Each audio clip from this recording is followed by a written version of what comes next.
Today, let's talk about the real Jesus. And I want to read to you from 1 John chapter 4, verse 2, where we read this.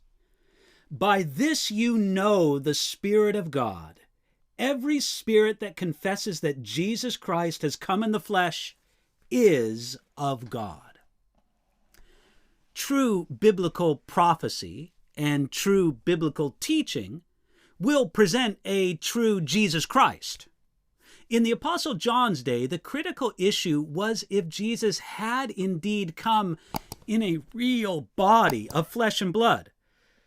Some teachers back then said that Jesus, being God, could not actually have become a flesh and blood human being because God could have no partnership with impure material things.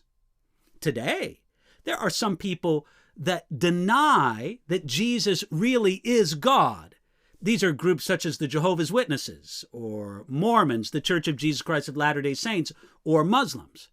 But way back in John's day, in that time closest to the actual life and ministry of Jesus on this earth, people didn't have a hard time believing that Jesus was God.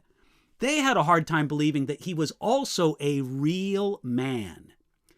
This false teaching said that Jesus was truly God, which is correct, but that he was really a make-believe man.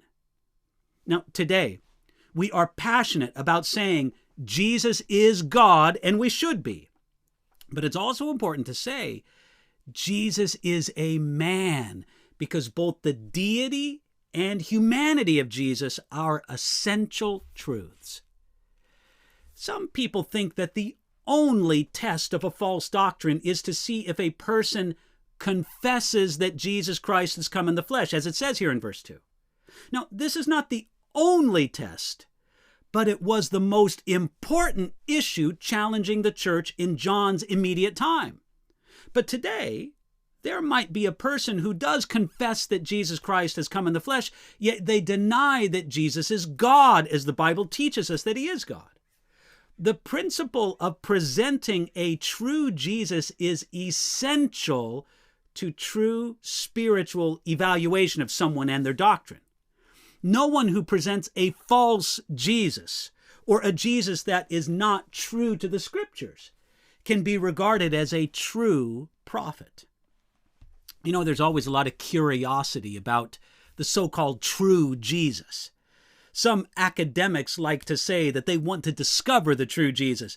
And when they say this, they often assume that the true Jesus is not the Jesus of the Bible. They think that the Jesus of the Bible is a make-believe Jesus, and that they need to discover the true Jesus behind the so-called myths of the Bible.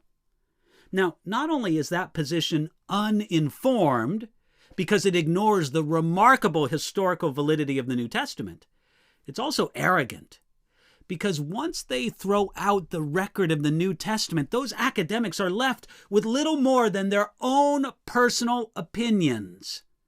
And they present their baseless views as if they were scholarly facts. Listen, the devil does not care at all if you know Jesus, or love Jesus, or pray to Jesus, just as long as it's all directed towards someone other than the biblical Jesus, the Jesus who actually exists. There are people who imagine a false Jesus, a make-believe Jesus, a Jesus who is not really there, and therefore cannot rescue us from our sin and for eternity. So today I need to ask you, do you know the Jesus of the Bible? He is the only real Jesus, the only Jesus who can save you.